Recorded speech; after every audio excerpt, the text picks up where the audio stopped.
Pessoal, a minha passagem por aqui hoje foi rápida, foi só para dar esse recado mesmo, mas eu vou deixar aqui vocês em boas mãos.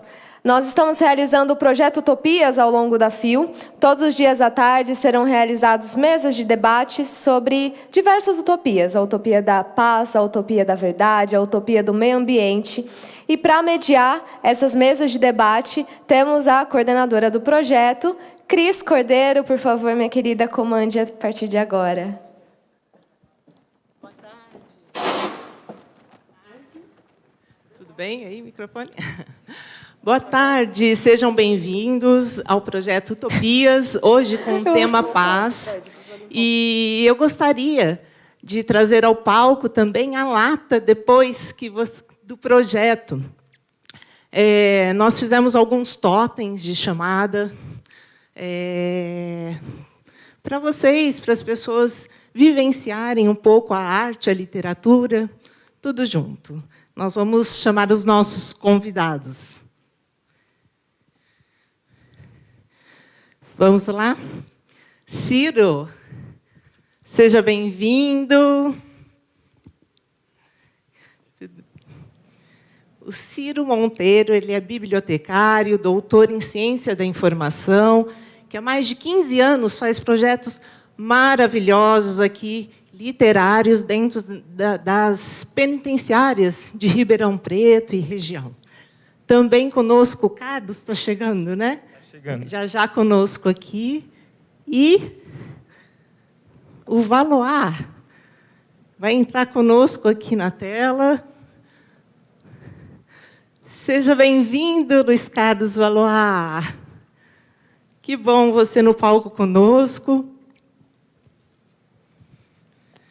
Valois é professor, ele é magistrado, defensor do direito de defesa dos direitos humanos, está aqui conosco, vai ser um prazer esse debate. Hoje, muita gente me perguntou, paz, esse pessoal aí, o que tem para trazer para a gente?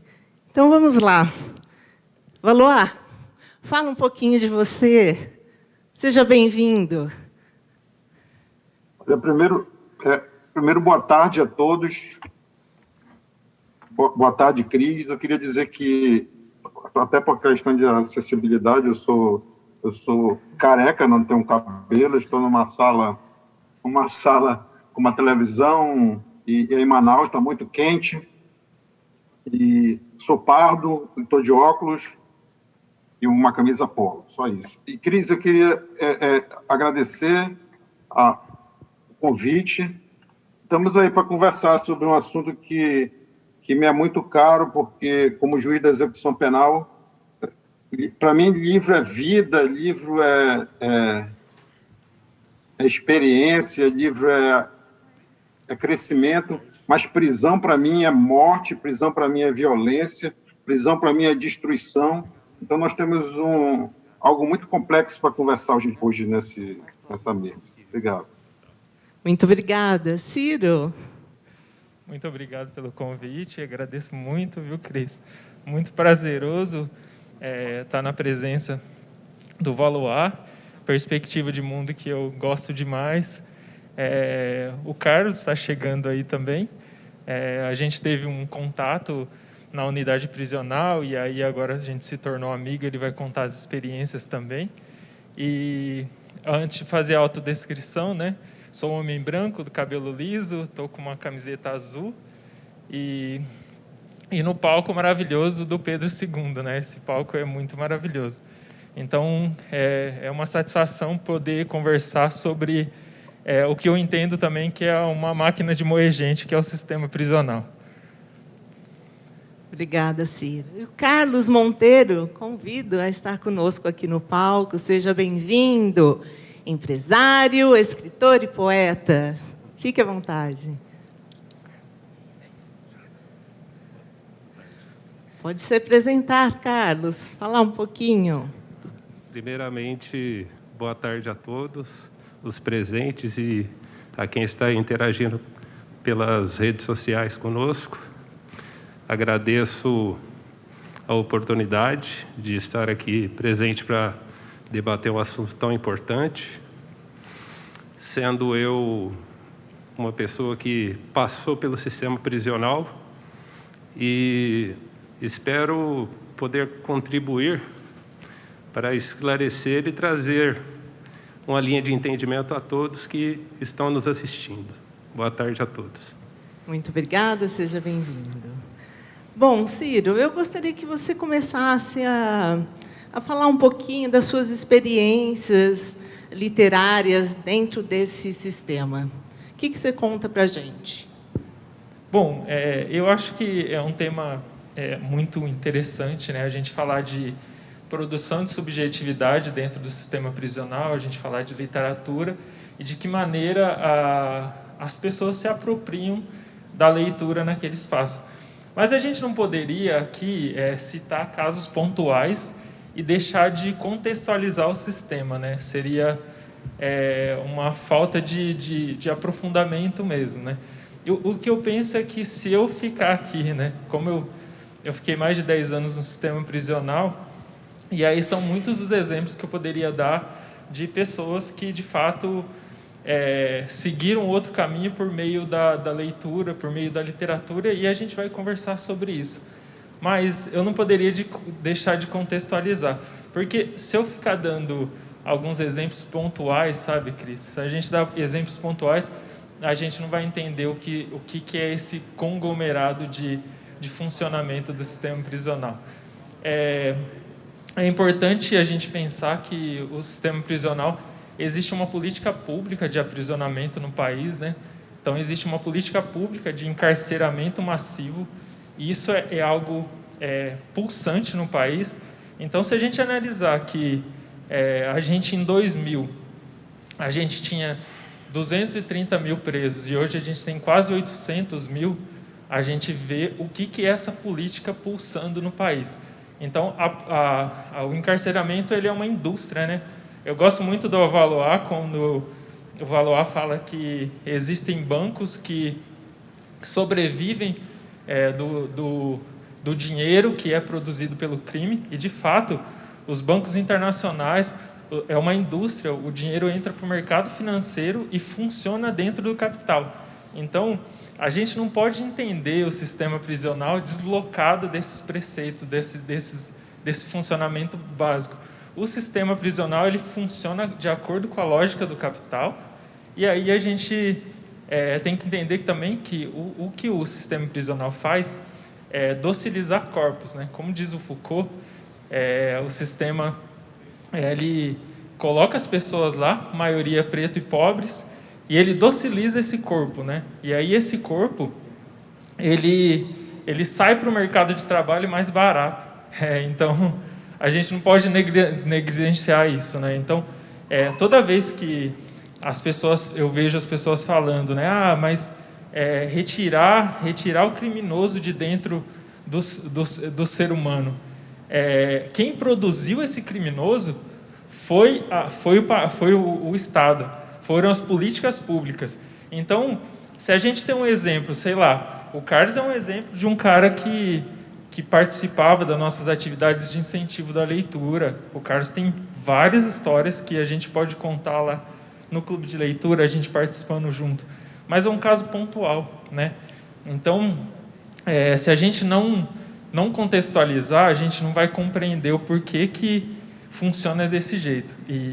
E aí tem uma outra questão, né? Eu fiz uma pesquisa de doutorado, mas tem um dado lá bastante interessante, que eu entrevistei 14 pessoas, e dessas 14 pessoas eu fui perguntando, sabe, Valois?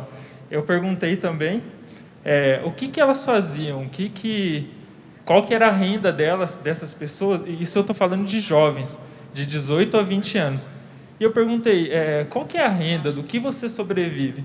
E elas responderam, um vendia algodão doce, ganhava R$800, o outro era servente de pedreiro, ganhava R$1.200, e foram falando as profissões, e sempre com renda mais ou menos de R$1.000.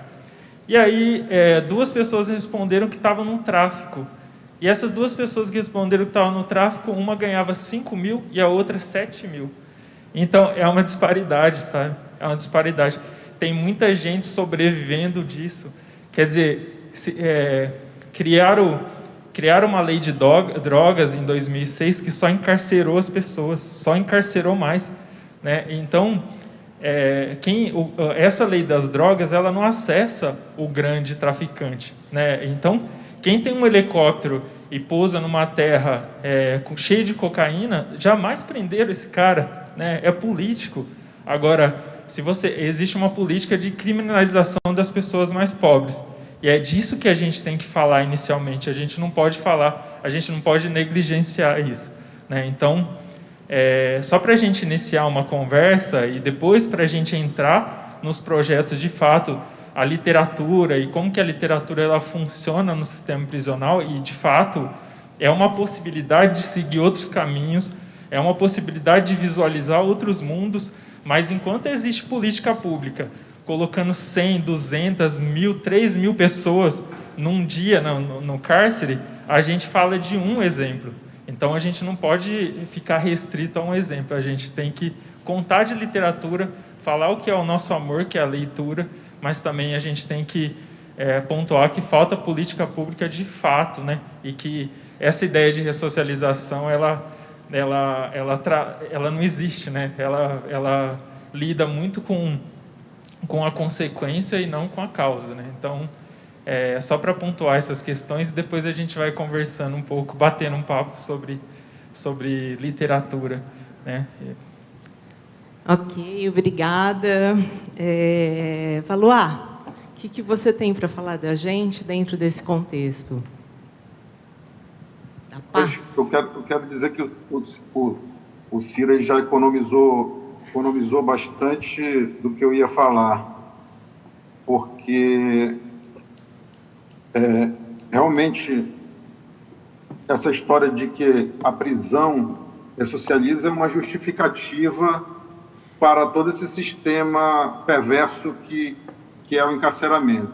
Primeira coisa que tem que ser dito, tá? Porque eu não vou nem falar dessa questão de Foucault, de corpos docilizados, porque eu acho até que, quando Foucault escreveu, ele pensava numa sociedade disciplinar, que realmente estava preparando corpos para o mercado de trabalho, para o capitalismo. Hoje, nem isso eu vejo mais. O próprio Deleuze, que escreve depois de Foucault, ele diz que hoje a sociedade disciplinar ela não existe mais. O que existe é uma sociedade de controle. Está controlado quem tem cartão de crédito. Quem não tem cartão de crédito, quem não está incluído no mercado de consumo, ele é totalmente excluído. Ninguém vai mais buscar para disciplinar, ninguém vai mais buscar para colocar no mercado de trabalho. Cada um que se vire. Hoje o controle do cidadão é o cartão de crédito, é o boleto, é a conta para pagar. Não existe mais essa da pessoa, a pessoa desviou do mercado de trabalho, vamos trazer essa pessoa para o mercado de trabalho. Não tem mais esse interesse. Por isso que as leis têm se tornado cada vez mais rigorosas, cada vez mais encarcerando, cada vez mais esquecendo aquela pessoa no cárcere. Então, eu vejo a questão da atividade literária na prisão, e antes de falar isso, eu quero reafirmar aqui algo que é lógico e objetivo, porque a questão não é direitos humanos, aquela pessoa está presa, aquela pessoa cometeu um crime. Não, a questão não é essa. A questão é quase matemática, quase objetiva. Nós temos uma lei de execução penal que dá direito ao preso a estudar, a ler, a trabalhar, e essa lei não é cumprida. Então, quer dizer, quando as pessoas pensam, Valois, você gosta de preso, você está fazendo negócio para ressocializar, não é isso, não é isso. A questão é que eu quero que a lei seja cumprida. É o mínimo. Será que não é um mínimo no Estado Democrático de Direito que a lei seja cumprida? Então, atividade educacional, atividade de trabalho, a lazer do preso, inclusive, tudo isso está na lei. Quer dizer, então, se a gente pede menos criminalidade, como é que a gente pode pedir menos criminalidade se qualquer crime que a pessoa cometa, nada mais é do que a violação da lei. Nós não podemos pedir menos criminalidade se nós, como Estado, se nós, como sociedade, violamos a lei todo dia do sistema penitenciário brasileiro. Então, quer dizer, o sistema penitenciário brasileiro é uma violação da lei diária. Então, se a gente for ver, colocar uma pessoa dentro do estabelecimento público que viola a lei todo dia, que não cumpre a lei de execução penal, lei 7.210 de 1984, não é cumprida no sistema penitenciário.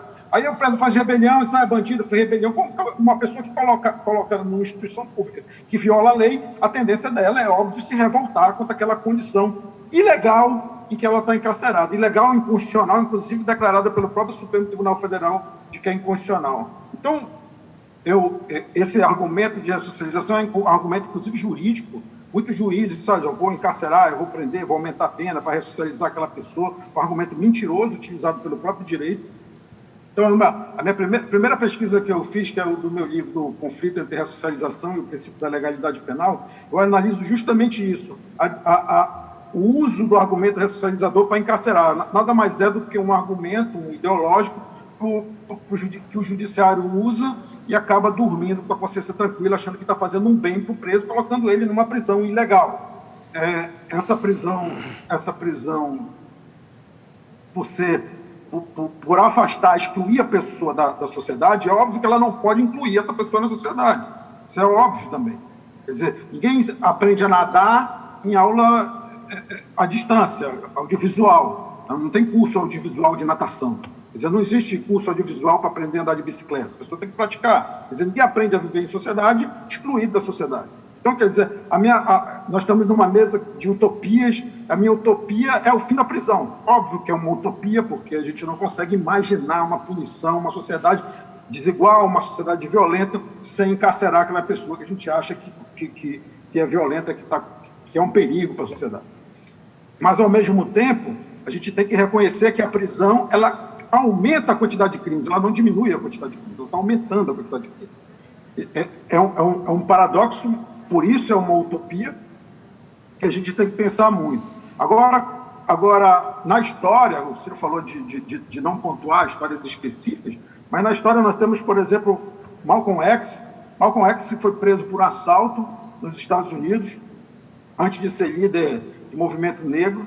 Ele começou a ler na prisão. A prisão onde Malcolm X estava encarcerado, era proibido ter livro.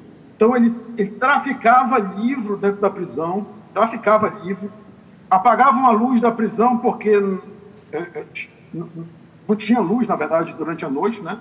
Então, ele esperava o guarda que ficava na sala de vigia lá, acender a luz da sala dele, aí vinha uma luz pela fresta da cela, da janela da cela dele, certo? E aquela luz entrava na cela dele e ele conseguia ler pela luz do guarda, pela fresta da janela que transmitia a luz do guarda do pavilhão que ele estava encarcerado. E ele lia durante a noite, durante o dia, com livros traficados, e conseguiu ser um grande líder político negro nos Estados Unidos, que todo mundo conhece, depois assassinado, justamente pelo perigo que era o seu discurso para o sistema.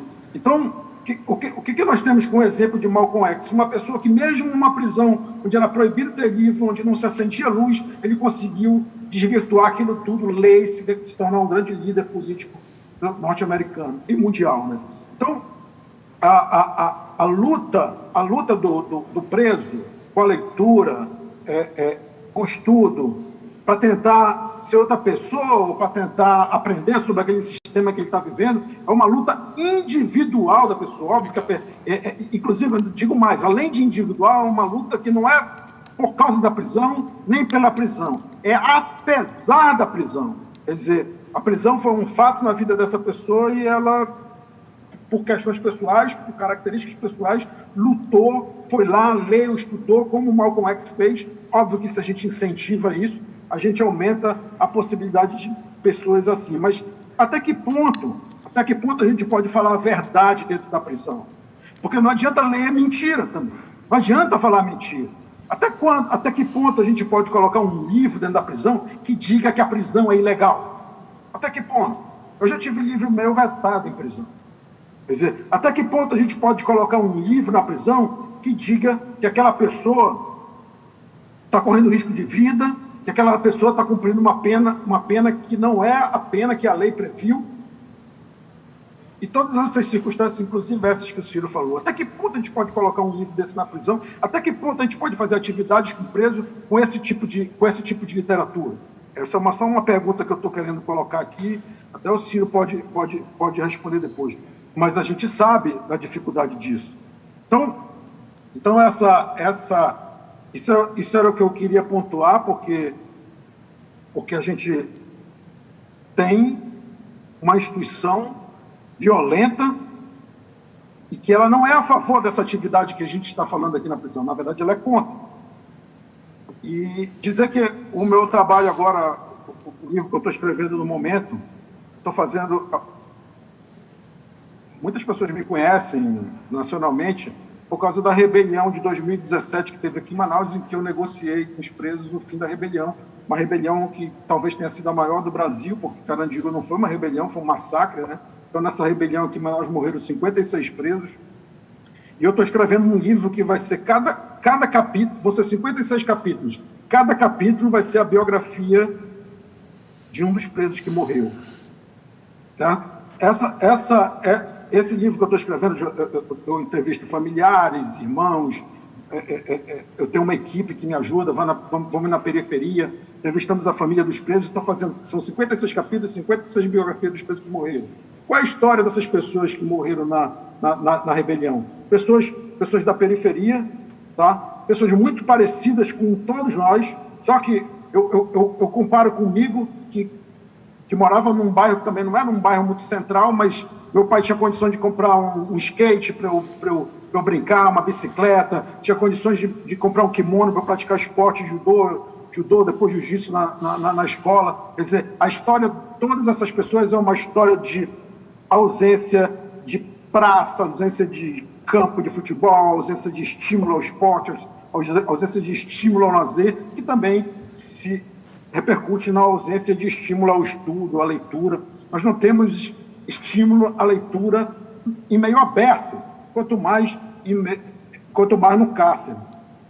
Só para a gente ter uma ideia, Buenos Aires, a última matéria que eu li, Buenos Aires tem mais livraria na capital da Argentina, lá em Buenos Aires, do que no Brasil inteiro. Quer dizer, nós não temos livraria, mas nós temos uma livraria. Quer dizer, então, uma cidade de 2 milhões de habitantes. Então, quer dizer, o cárcere, ele se insere dentro de uma sociedade de exclusão, dentro de uma sociedade violenta, de uma sociedade que não está nem aí para o preso, certo? Então, acho muito importante esse estímulo à leitura no cárcere, mas tem que ser falado, como o próprio Ciro ressaltou, a realidade de ilegalidade da prisão, a realidade de violência que é a prisão e a realidade de hipocrisia que é o sistema como um todo. É isso. Obrigada. Ciro, o que você tem para nos dizer aí perante essas palavras de Valois? Eu acho que uma pessoa que vai ilustrar todo o processo de aprisionamento e o que estar na prisão faz é o Carlos, porque o Carlos tem essa experiência, né? Uma coisa interessante que o Valois falou isso da censura, né? A censura a gente está falando pontualmente para o livro, que ela existe e ela é implacável, né? Então, a censura, a maioria dos livros E é engraçado, né? Porque isso que o Valois falou, da gente... da pessoa que está participando, por exemplo, de uma roda de conversa, determinados assuntos, não pode tocar nesse assunto. A gente tocava lá, né, Carlos? Mas a gente tocava num sentido a gente ali, né?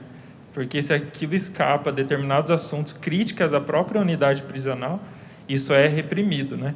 Então a gente sabe, né, que esses livros eles param na censura, e isso é muito sério, né? Então essa ideia de trabalhar com a palavra escrita é restrito, né? E também a gente pensar a leitura de mundo, né? Eu gosto muito do conceito paulo freireano, porque ele extrapola a questão de trabalhar a palavra numa unidade prisional, né? Porque você tem uma população abrupta de pessoas não alfabetizadas, né? E aí, como que a gente trabalha a leitura com essas pessoas? É por meio da arte. Essas pessoas produzem arte, muita arte. E aí a gente tem que romper com a ideia de leitura de palavra, né? De palavra escrita. Então também tem essa censura, né? Esse tipo de censura. Como trabalhar? Essas pessoas são geralmente não são vistas, né, como produtoras de conhecimento. E muitas dessas pessoas estão encarceradas, né? E essa concorrência é desleal, porque o crime, principalmente o crime organizado, ele tem um poder de cooptar, e agora eu já estou abrindo para a fala do Carlos, o crime organizado ele tem muito poder de cooptar as pessoas mais jovens, né? Então, geralmente, você vai conversar, e conhecimento de funcionamento assim, da prisão, quando chegava eu falava, ó, rapaziada, tem o caminho da educação e tem o caminho do crime, né?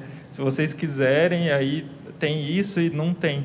Só que a pessoa está iludida com o crime, né? E o crime está ofertando, de fato, que desde onde ela nasceu, de onde ela esteve, nunca teve, né?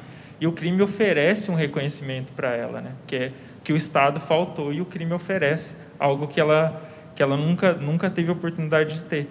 E aí é outro dinheiro, é outra relação. E essa sociedade do consumo, como que você fala para um jovem que ele tem que ganhar R$1.000 se a sociedade do consumo fica o tempo todo falando que a gente tem que comprar, que a gente tem que ter, né? E aí você fala para o jovem de leitura, dificilmente ele se apropria daquilo no começo.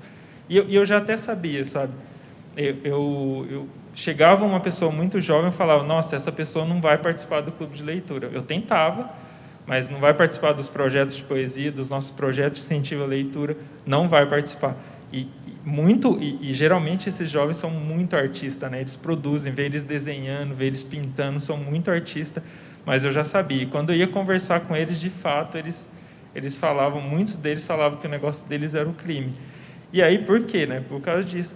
E depois, quando há o processo de envelhecimento e a prisão vai machucando, e se ele sobreviver a sair da prisão e voltar, sair e voltar, quando ele vai ficando mais velho, vai cansando. Aquilo vai mutilando a pessoa, o corpo, a família ficando em casa, aquilo vai atacando a cabeça dele. E aí você chega e fala, ó, quer participar do projeto de incentivo à leitura? Quero. Mas aí é um processo, né? É um processo que a pessoa já está mais velha, já está mais machucada e se sobreviver àquele momento. E acho que o Carlos vivenciou muito isso. Isso, Carlos. Conta para a gente aí a sua experiência, como foi todo esse processo.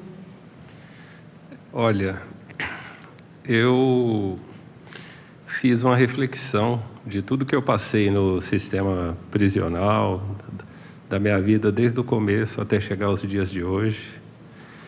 E não tenho dúvidas que a chave para a gente conseguir reverter tudo isso é a educação, com certeza. Mas o que acontece? A terapêutica aplicada na recuperação do indivíduo que vai parar no sistema prisional, ao meu ver, é totalmente equivocada. Dentro das unidades prisionais, teria que ter mais uma abrangência em relação a qualificar as pessoas para reintegrá-las à sociedade, colocando uma educação dentro das unidades prisionais mais ampla para conseguir oferecer à maioria da população carcerária.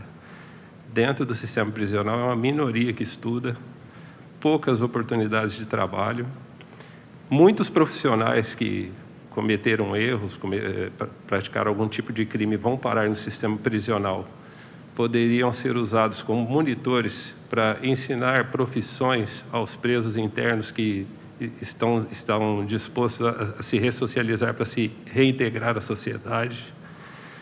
E, além de tudo isso, tem um problema que é mais grave ainda. Quando você consegue alcançar a liberdade e voltar à sociedade, existe uma discriminação muito grande. São poucos que conseguem um trabalho registrado. O comprovante de antecedentes criminais é um carimbo para você não arrumar emprego. Então, como que a criminalidade não vai aumentar? Tudo que é praticado está indo na contramão. E eu, sinceramente, fiquei indignado ao refletir sobre tudo isso. E resolvi escrever um livro explicando o que me levou ao mundo do crime e quais as dificuldades que eu encontrei para sair dele. É muito difícil, é uma luta muito grande. Não tem como a situação melhorar se, ao invés, por exemplo, de o governo investir mais na educação, construir mais escolas, creches, e a educação começar lá do início, o que é aplicado é construir presídios e procurar excluir essas pessoas da sociedade. Estão querendo aumentar, por exemplo, o tempo de condenação para cada crime, para excluir. Um exemplo, se aquela pessoa ficar lá dentro do sistema prisional e não retornar mais para a sociedade, para eles é uma garantia de que a criminalidade vai abaixar. Mas isso daí está sendo feito há anos e não está dando certo, só está piorando. Então, não tem como a gente conseguir êxito na melhora social, sendo que as práticas vão tudo na contramão. Eu sofri muito. Eu sou um profissional qualificado dentro da minha profissão. Eu sou pintor de veículos. Não consegui arrumar emprego registrado. Trabalho informalmente na oficina de um amigo meu e consegui captar recurso próprio para lançar o meu livro sobre esse tema e espero dar a minha contribuição e poder mudar o jeito das pessoas olharem o problema que a gente está enfrentando, porque esse preço, a sociedade que está pagando, porque só está piorando a situação. O que eu tenho para falar para vocês é isso, estou à disposição para quaisquer pergunta sobre o tema. Sabe uma coisa, uma curiosidade mesmo, como que você encontrou o Círio, como que foi esse processo de leitura, se você já tinha isso dentro da sua vida, ou foi depois desse momento que você ficou aí nesse sistema? Conta para a gente como que foi tudo isso. O nosso querido Ciro, eu conheci ele numa unidade aqui de Jurucê, ele era o diretor da educação, e implantou o Clube do Livro lá, incentiva a leitura, e prontamente eu coloquei meu nome à disposição para participar, e tentei convencer muita gente também de participar, né? Mas naquela época eu já estava elaborando o livro que eu estou lançando esse mês. Inclusive, numa das reuniões lá, eu comentei com ele que no regime fechado eu ensinei um companheiro de cárcere a ler e escrever em 3 meses. Você pode contar mais desse fato, Carlos? Nossa, para dizer a verdade, o que acontece? Eu, mesmo na condição de preso, eu sempre fui muito respeitado tanto pelos internos, quanto pela maioria dos funcionários, pela minha conduta e tudo mais. E esse rapaz que eu ensinei a ler e escrever, inclusive ele estava com um problema conjugal, escreveu uma carta após ele ter aprendido, ser alfabetizado, no caso, e a esposa dele reatou o casamento porque ele escreveu a primeira carta com a letra própria dele, não pediu para ninguém ajudar ele a ler e escrever, e eu fiquei muito feliz com isso. Muito bonito esse processo, hein? Que emocionante. Tem... as palavras, né, e os gestos transformam, né? Porque esse é o principal veículo de comunicação no sistema prisional entre família e pessoa em situação de privação de liberdade é a carta, né? Então as pessoas passam a usar muito a carta. E aí representa muito, né? Uma pessoa não alfabetizada e ele precisa se comunicar com a ente querido, né? Com a família. E aí esse processo de alfabetização é muito impressionante, né? Porque ali na cela, dentro da cela, e ficar trabalhando, né? Para a pessoa desenvolver leitura, para a pessoa desenvolver escrita, né? Então, eu acho que eu gosto demais de falar de leitura e escrita dentro do sistema. Eu tenho essa necessidade muito de contextualizar, né, porque senão parece que a gente está falando de um lugar maravilhoso e a gente não está falando de um lugar bom, que ninguém deve ir para lá, mas que você pode ir a qualquer momento, todo mundo, né? Eu já vi as pessoas de todas as classes sociais, de todos os lugares sociais passar pelo sistema, os abastados muito menos, né? Mas já vi também empresário. E então, assim, tem uma pessoa que escreveu também 3 livros lá na Seu José Humberto. Ele escreveu um dos livros dele, ele escreveu lá dentro mesmo, ele ficava escrevendo poesia, ele trabalhava na biblioteca e ficava escrevendo poesia. E aí, um dos livros dele, ele termina falando que o que separa a pessoa, o homem bom do bandido é um estampido. E, de fato, assim, é o mínimo para você fazer para ser encarcerado. E a gente vê a punição como que é, né? Então, o Valois deve ter muito contato com esse tipo de processo, mas eu tinha muito contato com a execução penal e a gente vê a pessoa, o encarceramento, a pessoa com shampoo, com esses roubos, né, de carne, esse tipo de coisa, que é para alimentar mesmo o vício, né? É alimentar o vício. Você imagina, a pessoa está encarcerada. E também a lei das drogas, a de 2006, ela não especifica a quantidade de droga que você tem que ter para ser encarcerado, né? E ainda torna hediondo, né? Então, pensa bem, uma pessoa que é usuária de droga, de maconha, por exemplo, e aí a pessoa tem que buscar. Aí a pessoa vai buscar.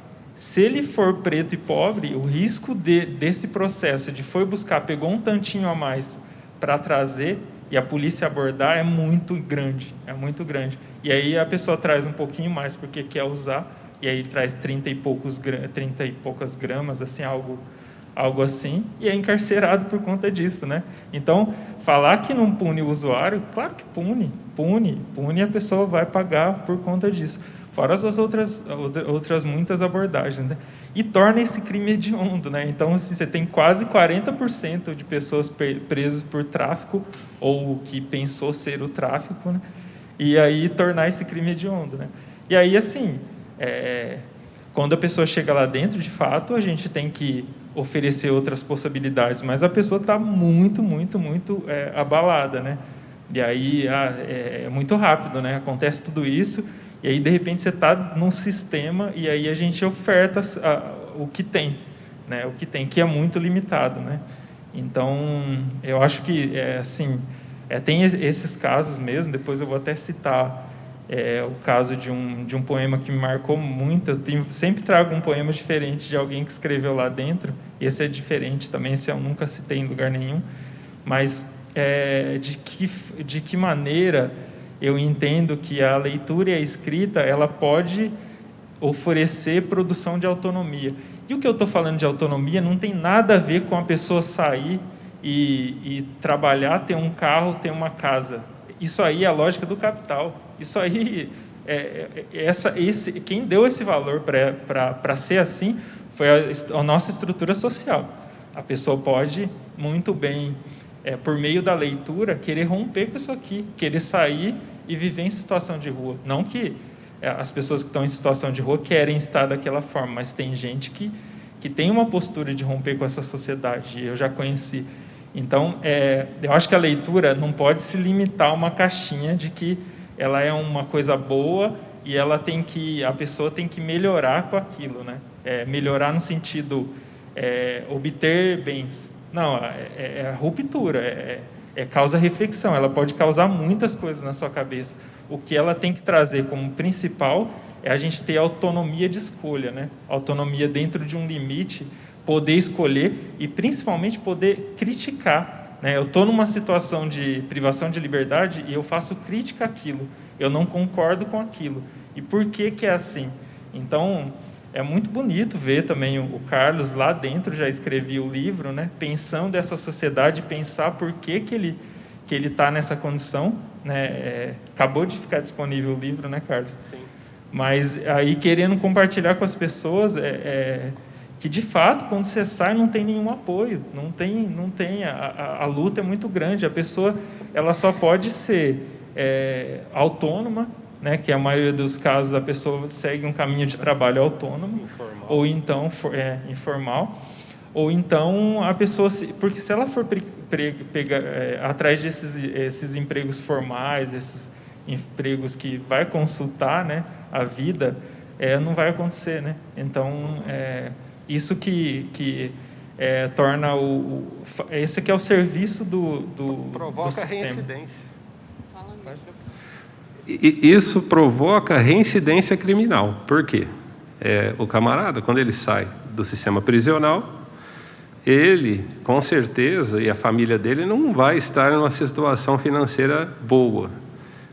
Vai ter muita carência, de repente filhos precisando de roupa, calçado, várias situações para resolver, contas atrasadas.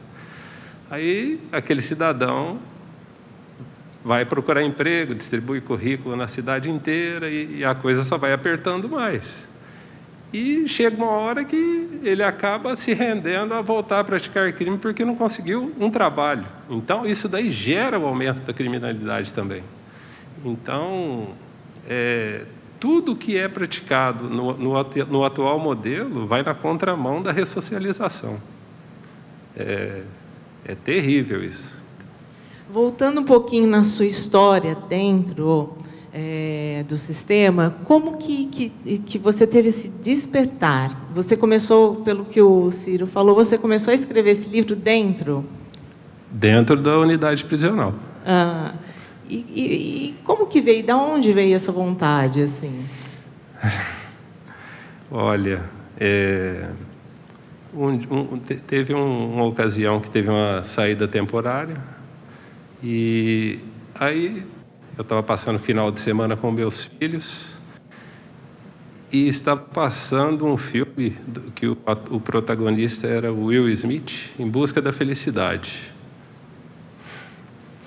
Aí meus filhos falaram: papai, por que você não escreve um livro sobre a sua história? De repente, o que aconteceu com esse ator aí no filme pode acontecer com você. Eu falei: eu vou escrever. Foi onde eu fiz uma reflexão de tudo, o que me levou ao mundo do crime, expliquei em detalhes, me expus, né? Expus a minha vida, a minha biografia para servir de exemplo para que outras pessoas, de repente, não vá pelo mesmo caminho, não cometa o mesmo erro que eu cometi ou que me levou a cometer.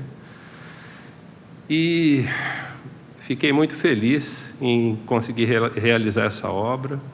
Foi muito difícil, com recursos próprios, pouca gente ajudando, mas graças a Deus eu consegui concluir e acredito que vai servir assim para mudar o ponto de vista de muita gente e ajudar outros também a não cometer algum tipo de crime. Com certeza. Muito bonito todo esse processo, né? O que o filho não faz, né? Uma delicadeza. Eu costumo dizer, as crianças são tão puras que elas, em pequenas palavras, gestos, podem também nos transformar. Nós temos aqui no telão educadores, representantes da OAB, estou vendo a carinha aí do pessoal. Acho que vocês estão sentindo, né, o poder da palavra, da arte, da criança agora mencionada. Se alguém quiser fazer alguma pergunta, manda aí para a gente, que a gente está aqui aberta a tudo isso. Obrigada, viu, Perla Miller? Ela é vice-presidente lá na OAB dos Direitos Humanos, representando aí todo esse grupo. Muito obrigada aí pelo apoio. E é isso. Alguma coisa para falar diante de toda essa experiência, Valois? O que você sente? ligando o microfone aqui. Eu quero só ressaltar de novo o que o Ciro já falou e, em razão da fala do Carlos agora, que tem toda essa experiência aí, que teve um filho que chegou para ele e acabou sendo um incentivo para escrever um livro. Eu gosto de lembrar uma história de um menino que foi na vara de execução penal, foi o processo do pai junto com a mãe. A mãe estava perguntando sobre o processo, ele era pequeno, tinha uns 5, 6 anos, e a funcionária começou a conversar com esse menino. Esse começa o nome, ele falou o nome dele, e aí sempre vem aquela pergunta, né? E você, quando você crescer, o que você vai querer ser? Esse menino respondeu para a funcionária: quando eu crescer, eu quero ser ladrão, para poder morar com o papai. Sabe? Então, eu quero dizer que há várias perspectivas envolvendo o cárcere, entendeu? Muitas vezes a pessoa, na própria situação de encarcerada, não sabe explicar nem para sua família, nem para os seus filhos, a situação em que ele está envolvida de violência e de descaso, tá? Porque, como o Carlos falou, a quantidade de pessoas que não foram alfabetizadas no sistema penitenciário e que saem do sistema penitenciário sem ser alfabetizadas é muito grande, é muito grande. Dizer que isso é uma ilegalidade, né? Isso é uma ilegalidade, é uma ilegalidade praticada pelo Estado, que é direito do preso ter esse estudo. Quer dizer, uma pessoa que passa 10 anos, 15 anos preso e sai da prisão analfabeta, o Estado está cometendo um crime. E dizer que, fazer a parte chata da coisa, explicar que a remissão por leitura, ela nem na lei está. Mas o que é a remissão? A remissão, ela começa na lei de execução penal. Tem que explicar isso porque muita gente não é do direito, a gente está falando de leitura no cárcere, tem que explicar o aspecto legal disso. Quer dizer, a lei de execução penal, quando ela nasce em 84, ela prevê que o preso que trabalhe 3 dias dentro do sistema penitenciário, ele tem a diminuição de 1 dia de pena. Cada 3 dias de trabalho, diminui 1 dia de pena. Isso se chama remissão da pena.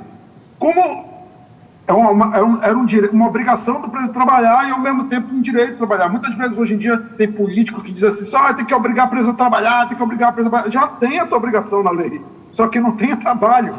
Quer dizer, muitos políticos dizem, tem que obrigar o preso a pagar as custas dele na prisão, trabalhar e pagar as custas dele na prisão. Isso já tem na lei também. Tem um artigo da lei de execução penal que diz que pode descontar do trabalho do preso na prisão, parte para a vítima, inclusive, ressarcimento da vítima, inclusive, dos crimes. Quer dizer, nada disso é cumprido.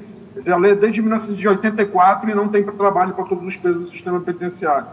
Então, em 2011, só em 2011, a lei de 84 de 2011, se criou, na lei de execução penal, a possibilidade da remissão da pena por estudo. Quer dizer, cada 12 horas de estudo, o preso tem direito a remir 1 dia de pena. Cada 12 horas de estudo registrado, tal, não sei o quê. E a remissão pela leitura, que é uma remissão criada, ainda não está na lei, mas é criada por resolução do CNJ, tá? De cada livro possibilitar a remissão de uma pena. Reduzirá 4 dias de pena por cada livro lido, na verdade, é o que diz a lei de execução penal. 4 dias de pena por um livro lido. O limite de 12 livros por ano. Quer dizer, é uma regulamentação no CNJ que nem na lei está. Então, eu queria falar essa parte legal, né, que é importante as pessoas saberem que existe essa possibilidade de diminuir o tempo de pena pela leitura, mas tudo isso vem na história em razão de um descumprimento da lei. Quer dizer, a lei, se todo preso tivesse todo o tempo de trabalho durante o dia, ele já ia até a remissão pelo trabalho, que é o que está previsto na lei. Como não tinha trabalho para todo mundo, vamos colocar a remissão pelo estudo, já que não tem trabalho, pelo menos o preso estuda e reme um tempo de pena. Não tem estudo para todo preso, vamos botar a leitura, que a leitura ele lê na cela e tal, isso aqui a gente comprova depois com prova que ele leu e tudo isso aqui. Quer dizer, tudo são gambiarras que vão sendo feitas para poder fazer valer um direito que não é cumprido, que é o direito do preso de ter estudo, ter trabalho, estabelecimento penal. É isso que eu queria só lembrar. Obrigada. Eu vou chamar o Veidson, que fez uma pergunta aqui para a gente. Boa tarde.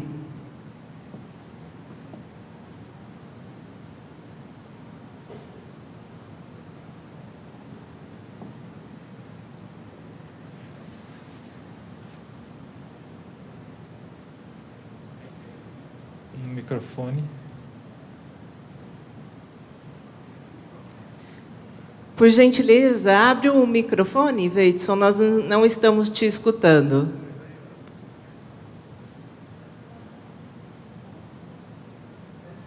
Está sem o som aqui. Desconecta o fone e conecta novamente. Não, fica sem o fone. Pessoal da técnica aqui ajudando, tira o fone e fica só no áudio no computador. Nós não estamos te ouvindo. Não, sem som. Tira o fone do computador.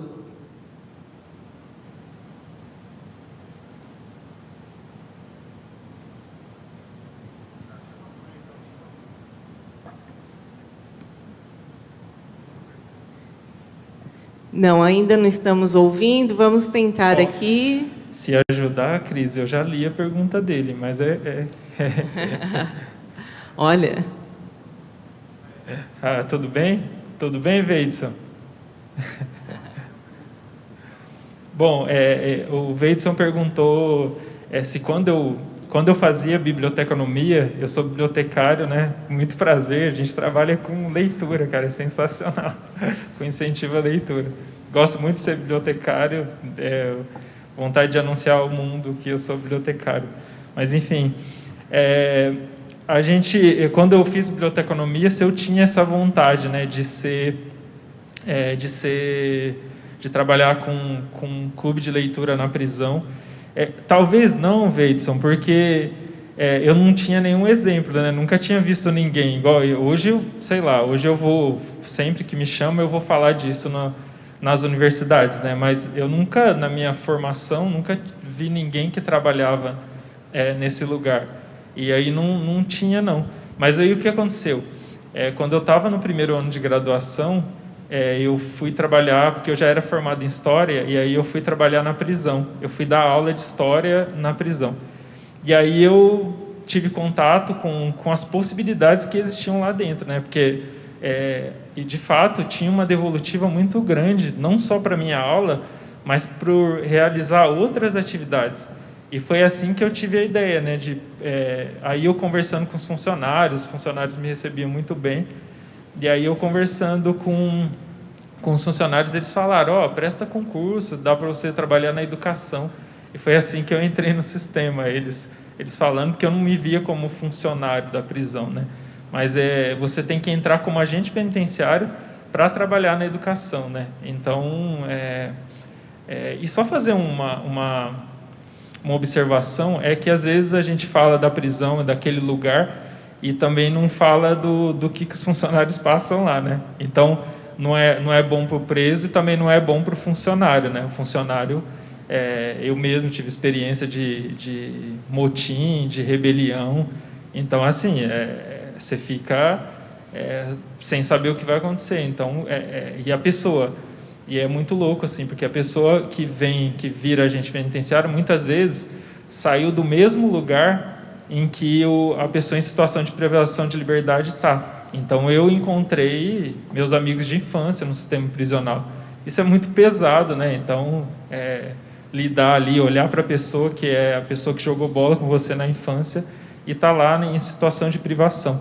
Então, só para fazer uma observação também, que eu não critico os funcionários, não, né? Há pessoas que têm uma perspectiva que é parecida com a minha, outras não, né? Mas isso é visão de mundo, mas é pesado para todo mundo, né? É pesado para todas as pessoas. Mas minha vontade nasceu dando aula na prisão mesmo. Obrigada. Mais uma pergunta da Fran D'Amico. Punir mais não é a solução, principalmente se estivermos punindo incorretamente, como hoje. A solução seria que a lei de execução penal fosse cumprida de verdade? O que você me diz, Valois?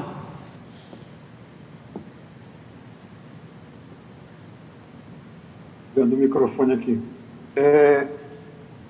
Solução dentro do encarceramento não é. Eu sempre lembro, quando a primeira vez que eu visitei uma prisão fora do Brasil foi na Alemanha. Só para você ter uma ideia, a prisão na Alemanha, a que eu visitei, era de regime fechado, o preso tinha a chave da cela dele. Saía para trabalhar e voltava. E ele tinha a chave da cela dele, não era porque ele ia fugir, não era porque para não pegar as coisas dele quando ele estivesse trabalhando. Então ele saía, fechava a cela, saía para trabalhar, voltava a abrir a cela e entrava na cela dele. Mas o que eu vi na prisão na Alemanha foi muito parecido com o que eu vi na prisão no Brasil, apesar de todas as coisas em termos humanos, né, de sofrimento, de dor, de isolamento, de saudade, de tristeza, tudo isso é igual, tudo isso é igual. O que agrava no Brasil é a sujeira, a imundície, a violência institucional que a gente conhece. Então nós temos um agravamento de algo que já não é. Se você for procurar os livros de abolicionistas da prisão, a maioria dos abolicionistas prisionais são da Noruega, da Alemanha, da Dinamarca, lugares onde a prisão funciona de acordo com a lei. Mesmo assim, eles perceberam que a prisão ela tem uma função de exclusão social pura e simples e não tem nada a ver com o que se alega de diminuição da criminalidade. Então, quando eu digo em cumprir a lei de execução, porque é o mínimo como sociedade, como querer... Porque até para a gente poder dizer para a pessoa que você não pode cometer crime, eu tenho que cumprir a lei, porque crime é a violação da lei. Quer dizer, como é que eu posso dizer para a sociedade, olha, sociedade, crime é errado. Se crime nada mais é do que um artigo de uma lei que está no papel dizendo, olha, tal fato é proibido por lei, pena de tanto. Isso é crime. Quer dizer, se não tivesse isso no papel, não haveria crime, a pessoa poderia cometer aquele fato dele normalmente. Quer dizer, e a gente viola essa lei o tempo todo. Então, eu acho que o cumprimento da lei de execução penal é o mínimo que se pode fazer como sociedade que está conversando, como sociedade que tem feira do livro, como sociedade que tem shopping, como sociedade que tem escola, como sociedade que funciona normalmente. O mínimo que a gente tem que fazer é cumprir a lei, e a lei de execução penal é uma lei. É isso. Obrigada. Mais uma pergunta do Ângelo Ricardo, ele está assistindo pelo YouTube. Carlos, a meditação vipassana é utilizada nos presídios? De maneira alguma. Isso daí é um luxo. Eu acredito que nem no CR, que são cadeias modelo, né, presídios modelo, não é aplicada. A parte psicológica dos internos lá, quem geralmente auxilia e orienta são pessoas, por exemplo, como eu e alguns que tinham aquela boa vontade de ajudar, de estender a mão. Me deparei muito com pessoas que não se alimentavam, outros pensando até em suicídio, principalmente réus primários. E a gente pegava, acolhia aquela pessoa, falava, vem aqui, meu amigo, isso aqui não é o fim, você está passando por isso daqui, mas ergue a cabeça, aprende a se adaptar ao dia a dia da prisão e daqui a uns dias tudo isso passa. Então, meditação é fora de questão. Isso daí, a gente se ajuda.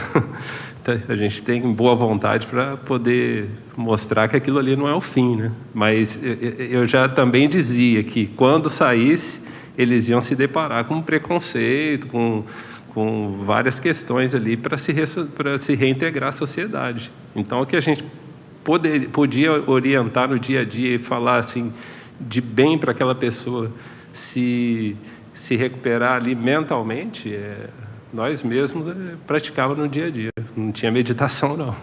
Carlos, e se fosse um cenário de ter meditação, você consegue imaginar onde seria dentro do sistema? Olha, a estrutura, o espaço físico interno dos presídios é totalmente despreparado, desqualificado, não tem como. E não só nesse sentido, né, da terapêutica prisional, de recuperar a parte mental e psicológica da pessoa, isso daí ninguém se preocupa. Infelizmente, tem bastante funcionários que trabalham internamente nas unidades que têm boa vontade, mas um modelo que é aplicado ali não tem como. É totalmente inadequado. Mais perguntas? Plateia virtual mandando aí pelo chat. Eu queria chamar a atenção mais uma vez para esse totem que está conosco aqui no palco.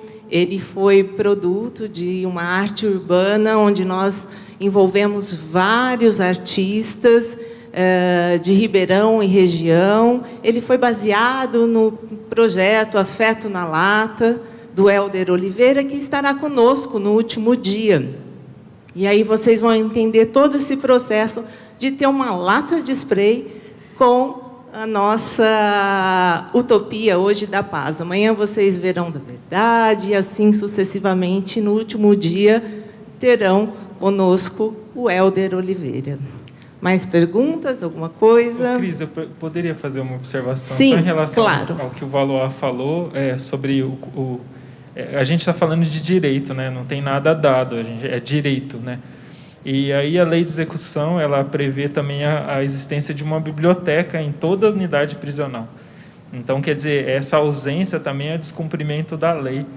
E a gente também fala muito da existência de um bibliotecário na biblioteca, nas bibliotecas em presídios.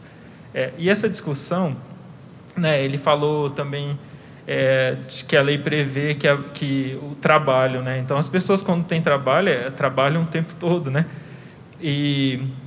Mas existe uma coisa que as pessoas não sabem, que o sistema, né? Como que isso retroalimenta o funcionamento do sistema prisional dentro do sistema do capitalismo, né? Porque a gente aqui está falando do sistema, eu estou restrito a pontuar algumas questões do sistema do Estado de São Paulo, né? E aí, assim, algumas unidades que eu tive experiência. Então, é uma visão muito restrita. O que o Valois passa lá em Manaus é completamente diferente do que eu passo aqui. Muda muito, muda demais, né? E eu estou falando do maior complexo penitenciário do país, que é o Estado de São Paulo, que tem mais de 170 unidades prisionais e que não para de crescer e que abre muito, né? Você não vê escola abrindo e você vê unidade prisional abrindo, porque de fato é uma indústria, né?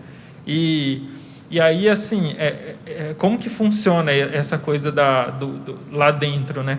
Eles trabalham para alimentação, eles que fazem a comida do funcionário, eles que fazem a comida das pessoas em situação de privação de liberdade, né? Eles que trabalham lá na rua, né? No caso de quem trabalha na rua, né? Com o regime semiaberto. Eles trabalham na rua. Parte do que vem de dinheiro é retirado 30% para que possa pagar as pessoas que trabalham lá dentro. Então, achar que eles não trabalham é um desconhecimento. É um desconhecimento abrupto de como funciona o sistema prisional. Inclusive, né, hoje eu posso falar, quem organiza a alimentação, na maioria, em grande parte das unidades prisionais, é o crime organizado. É o crime organizado que está na frente da comida. E eles selecionam como que vai ser. Então, assim, perdeu a cozinha, perdeu a unidade prisional, sabe? O crime organizado que tem... O crime organizado dialoga... O Valois vivenciou um caso de negociação e vê o poder do crime organizado, né? E aí, quando a gente fala de literatura na prisão, quando a gente fala de livro na prisão, a negociação dos livros que vai acontecer e como que vai funcionar, passa a negociação também com o crime organizado. Então, por exemplo, se eu precisava de um tanto de livro que não voltou para a biblioteca, e eu precisava que voltasse, que estava atrasado. Eu ia lá, conversava com um cara que é a liderança do crime organizado, e falava, não voltou. Eles rapidamente voltavam, porque eles compreendem que, o crime organizado compreende que a educação é um direito, inclusive no discurso deles, eu já vi muitas vezes, que foi construída com muito sangue. Então, aqueles livros voltavam bem rapidamente, né? Então, só para falar um pouquinho desse funcionamento e como que se dá a configuração, né? Porque isso também, essa estrutura interna também tem a ver com a forma como funciona a leitura na prisão. Obrigada. Vamos lá, tem mais uma pergunta do Weidson, novamente. Gostaria de saber também de experiências de sucesso, de ressocialização que poderíamos implantar no país. Quem poderia ir? Eu trouxe uma poesia, mas acho que o Carlos poderia... Mas eu trouxe uma poesia de um caso aqui, de uma pessoa que produziu algo, né? E eu acho... Essas produções eu acho extraordinárias. E aí esse é um caso, né? Mas, assim, a gente poderia citar muitos outros. Eu acho que o Carlos deve ter pensado também outras propostas, porque você fica lá dentro, você fica pensando o que fazer, de que maneira fazer.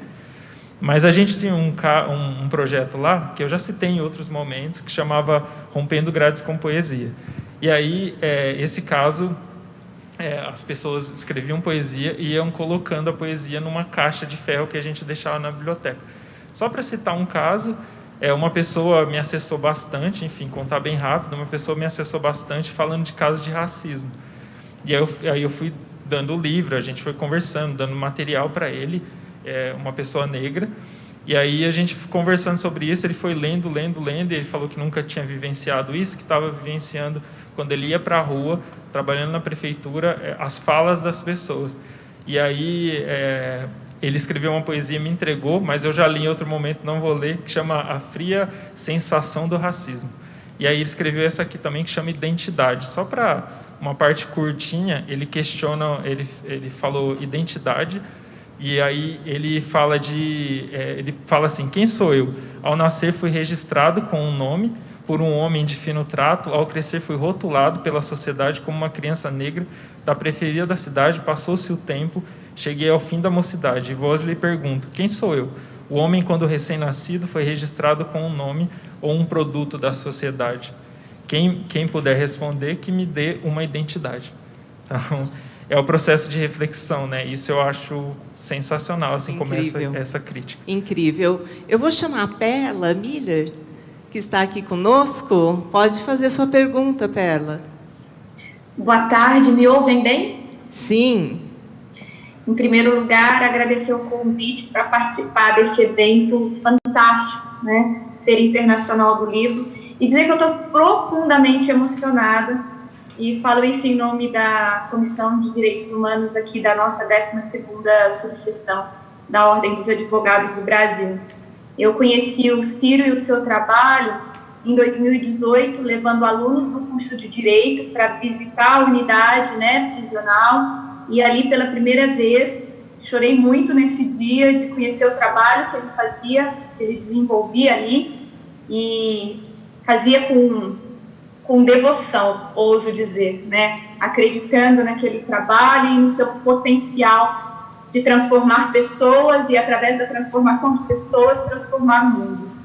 O Valois eu conheço, né, acompanhando pelas redes sociais o seu trabalho e tentando apresentar e mostrar, principalmente para estudantes do ensino jurídico, a possibilidade do manuseio do direito penal de forma humanizada, né? No nosso pacto constitucional, o prometido era, no máximo, a privação de liberdade, não o que nós vemos, né, que é despir a pessoa de toda a sua humanidade, num sistema prisional em que instaurada a barbárie. E eu acredito, né, que a educação ela deve se dirigir contra a barbárie. Né? A palavra, ela desperta a consciência, muitas vezes adormecida pela violência, pelo descaso, pelo abandono. Então, dizer que conhecer o Carlos e a sua história, não quero romantizar, mas nos enche de esperança, de possibilidades. E me preocupa bastante, né, a situação da população em situação de privação de liberdade em tempos de pandemia. Se diuturnamente já tem seus direitos humanos violados, eu fico imaginando o que tem acontecido durante a pandemia. E gostaria que o Ciro e o Valois compartilhassem conosco qual o agravamento ou o aprofundamento dessas violações de direitos durante esses últimos tempos, esses últimos meses, desde o início da pandemia. Muito obrigada, Pé, pela sua participação, pelo seu empenho.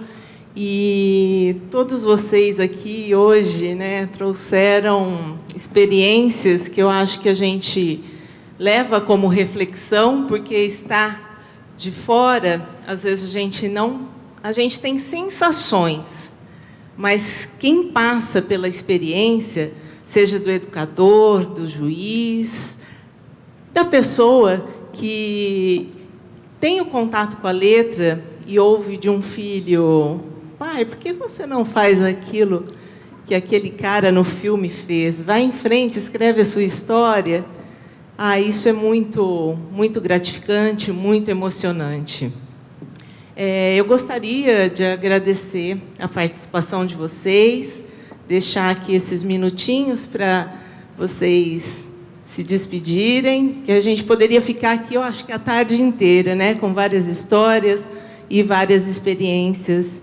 E agradecer por esse momento de vocês estarem aqui conosco. Ciro?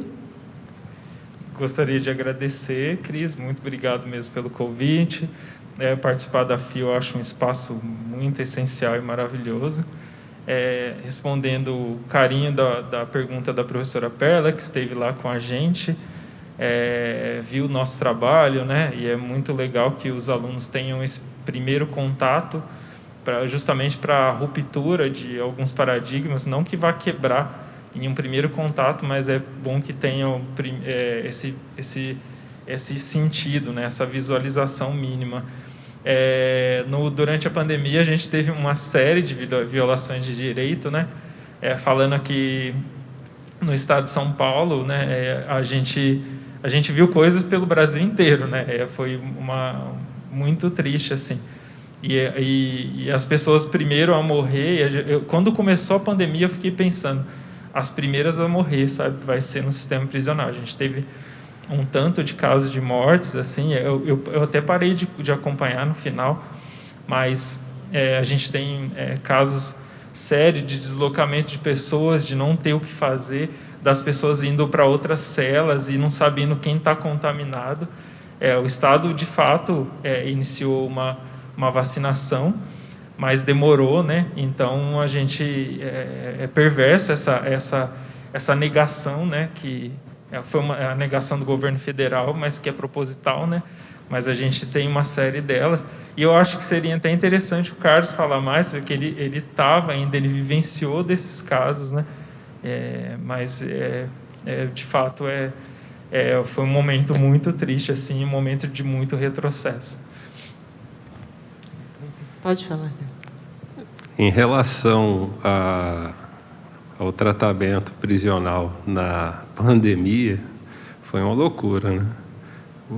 No regime semiaberto, no caso que eu estava até pouco tempo, o isolamento era fictício.